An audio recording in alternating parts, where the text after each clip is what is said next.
I recently worked at a golf company where I got to do a deep dive into vegetation, and I learned a lot. The biggest thing I learned from looking at other vegetation artists and vegetation tutorials online is that I know maybe a percentile of what there is to know about vegetation.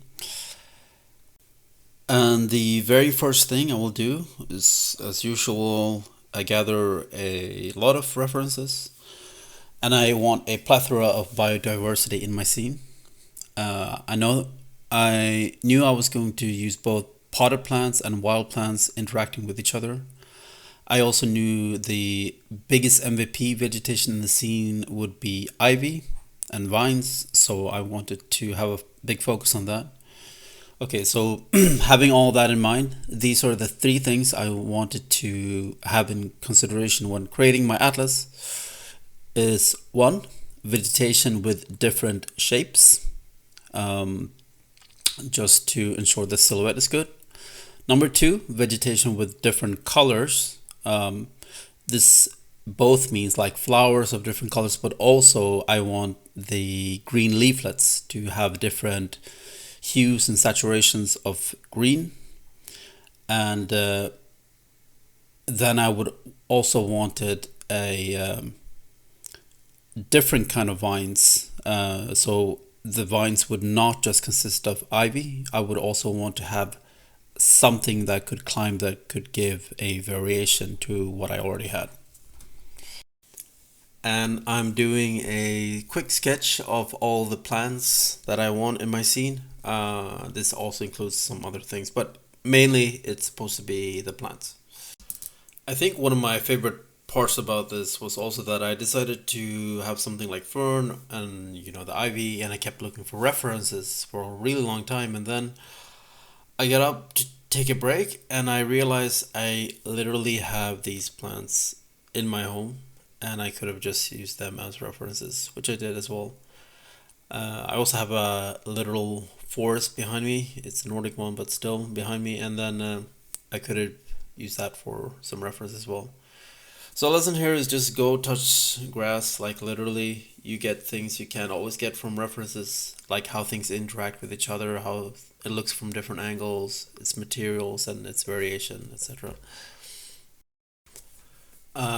So, the first thing I do is to create my 3D atlas based on the different components I want.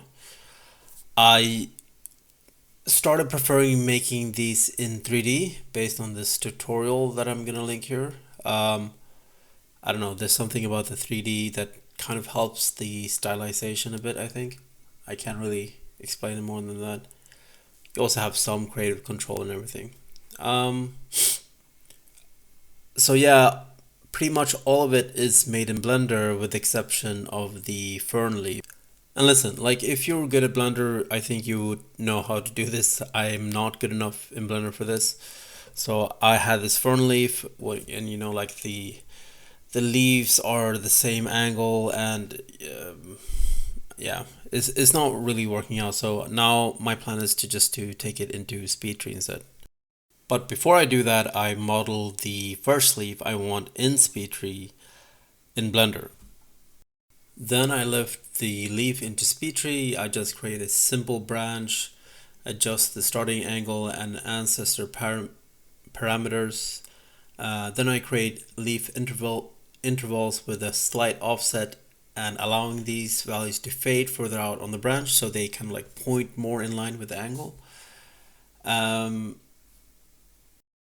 and then I get it into Substance Painter. It's a pretty straightforward process again, where I in Blender put in material IDs to be able to pick out color IDs here in Substance Painter. I have two hues of green, which I felt like was important for me to get the green variation that I wanted. Um, and then I just go through piece by piece and coloring the different parts. I usually do one shadow, one highlight, and one base, of course. And like you can see on some of the leaves have like different colors on the sides. If that happens, I would just like paint them manually. In this project, I really wanted to try this normal technique that was floating around on Twitter and TikTok and stuff like that. And it's basically taking the bent space normal map and just kind of making paint strokes in between these areas.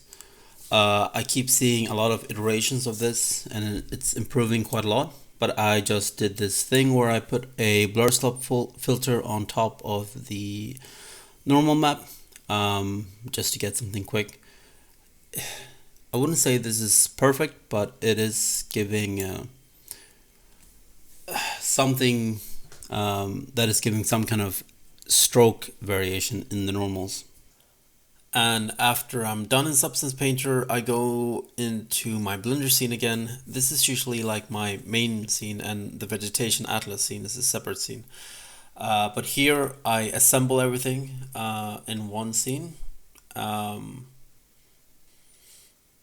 in general, I think it's important when you make the atlas that you be mindful of the 3D shape that you're going to use it for. So for example, for this bigger flower, I maybe just create something that will be fitted on a plane, and then because I know I'm going to bend it later in the 3D shape. But then, for example, this smaller flower, I know I'm going to use it like a half sphere and project the bunch of flowers on that half sphere kind of thing.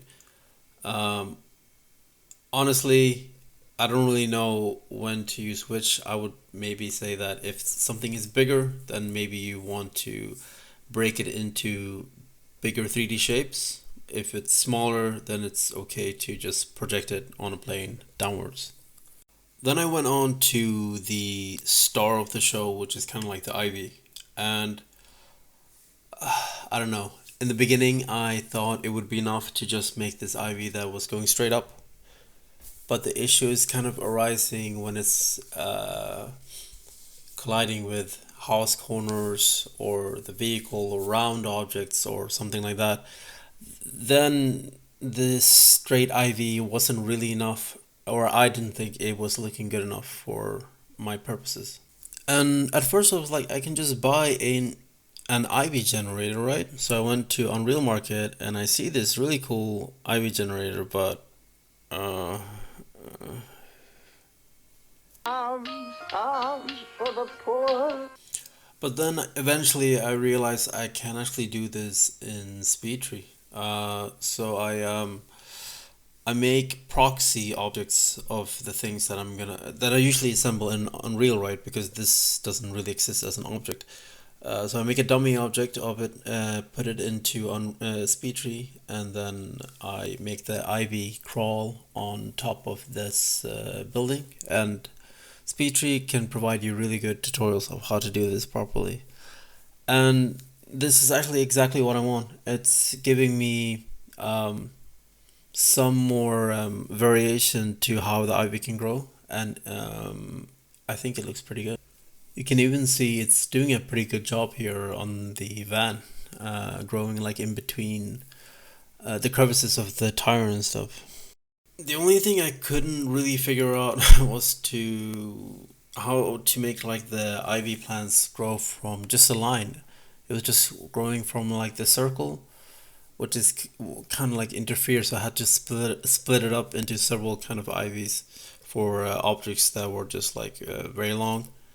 And I know it is possible because they showed it on the tutorial, but it just didn't work for me. If it had, it would have helped me quite a lot.